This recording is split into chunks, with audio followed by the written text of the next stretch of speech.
Hello, welcome back to another Young Adults Bible Study.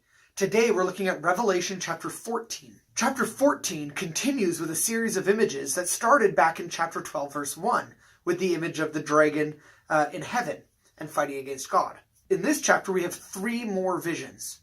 So we're just going to go over each of the three visions and just kind of see the significance of these visions in context of the whole message, especially the message of chapters 12 and 13. Just a quick recap here. Chapter 12 introduced the dragon trying to devour the child, which I said represented Jesus. After the child is ascended into heaven or taken up into heaven by God, the dragon then goes after the woman, which I said represents the people of God.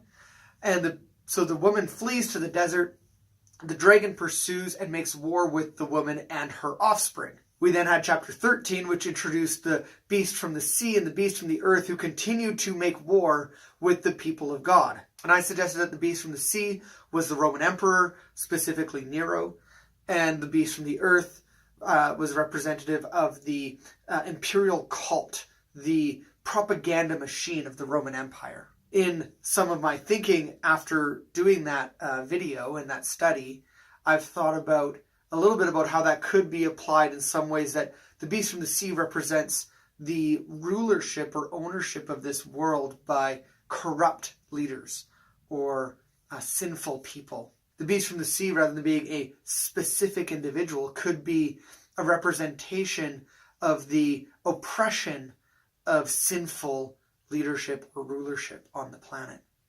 The beast from the earth then is the propaganda or devices or mechanisms that are used to give the authority and the validity to that corrupted leadership.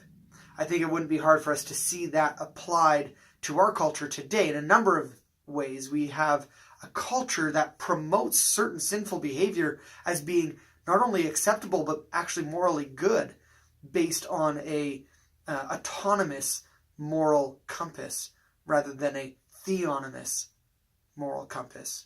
And this form of morality, autonomous morality, gives credence and validity to the corruption in our authority figures in our world, in our presidents or prime ministers, our governments. So I'm not much of a doom and gloom kind of preacher.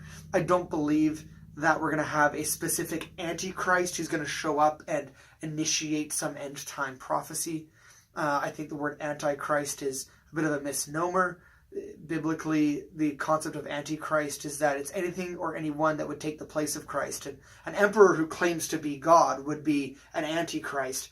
Facebook, if given authority in your life where you cannot ever, if it's first in your world, could be an antichrist. Your spouse could be an antichrist for you.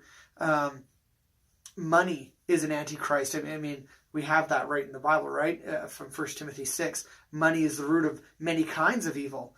And so we obviously have multiple antichrists. I think Peter actually says that there are many antichrists. So in light of the dark visions that we had just a moment ago in chapters 12 and 13 with the dragon and the beast from the sea, the beast from the earth, the number of the beast being placed on people and people giving worship to the beast.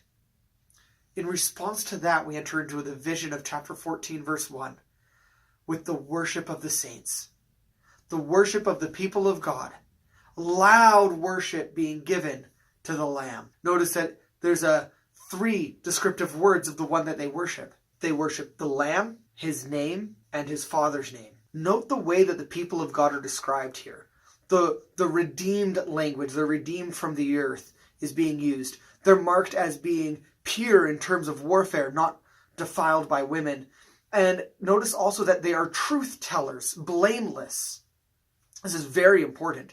The truth-telling concept is very, very important here because it's contrasted throughout Revelation with the false witness of the beast and the dragon.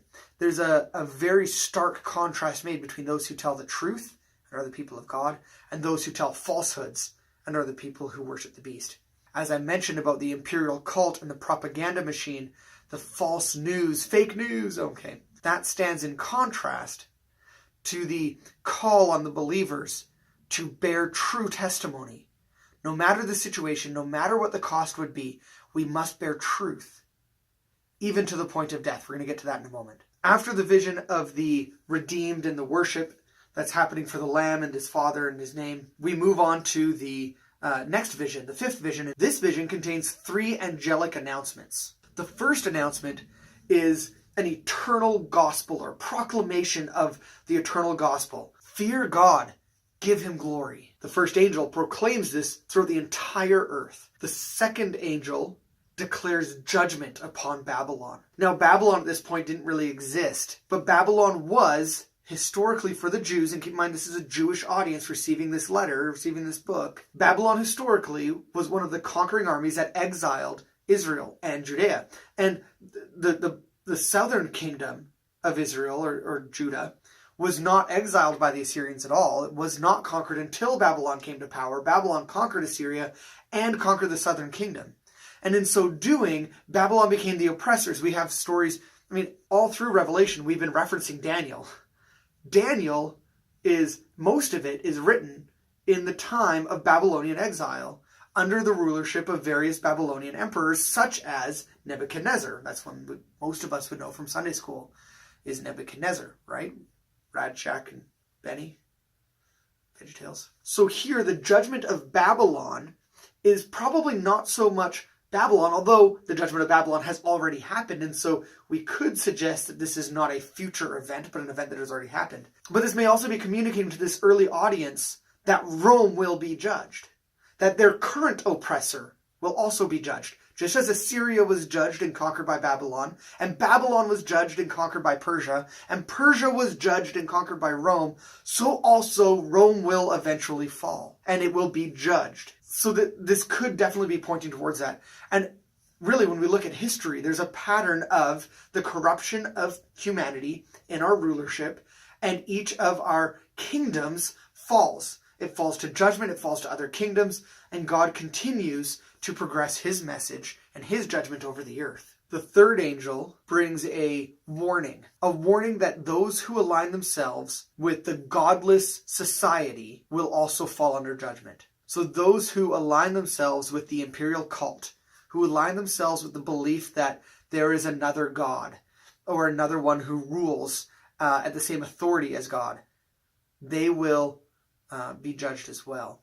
Those who give into the falsehood, who cease to be bearers of truth, will fall under judgment as well.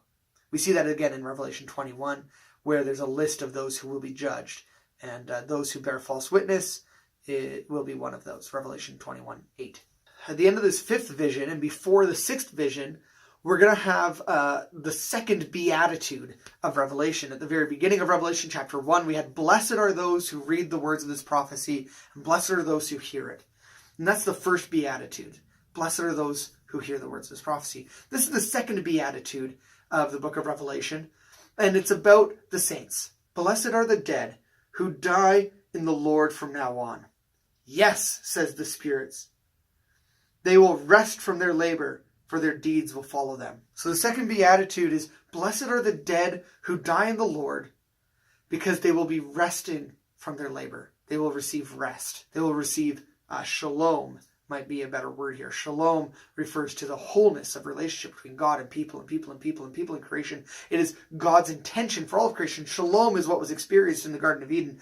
Blessed are those who die in the Lord, for they will experience shalom, rest. This is a worthy message of hope as we see the judgments falling on those who do not follow. It is a worthy message of hope as we go into the sixth vision, the vision of the harvest. The first harvest is the harvest of the earth, and this seems to have some positive connotation to it. It points to harvesting those who have been planted and grown and sown and are ready to enter into the kingdom. It seems to have a positive implication. This is a good harvest. It kind of pulls us back to the thoughts of some of what Jesus says in his ministry. The harvest is plentiful, but the workers are few. And so there's this idea that the harvest is now, and that harvest is happening, and the believers will be brought up. The believers will be harvested and taken into heaven. The second harvest is the harvest of the grapes of wrath.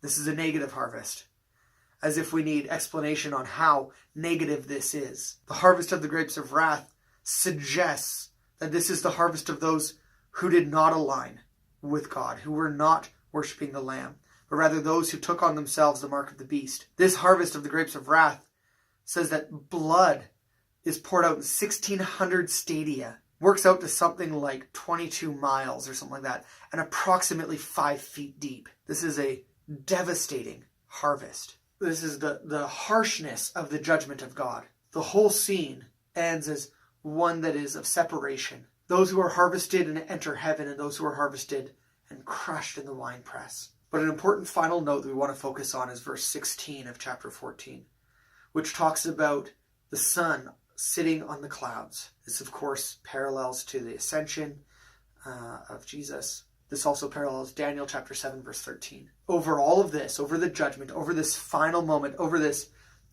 final culmination of the events of the eschaton, over it all, the Son of Man sits in the clouds. He oversees. Here we have a theophany or Christophany. He is over it all. He rules over it all. He oversees all things. And all things are just because he is worthy to stand in judgment over the earth. So that's where chapter 14 leaves us. We still have another image to see in chapter 15, verse 1. And then we'll head into chapter 16 with the bowls. So join me next week for chapter 15 as we look at the last vision in these series of visions. Thanks for joining in. We'll see you next time.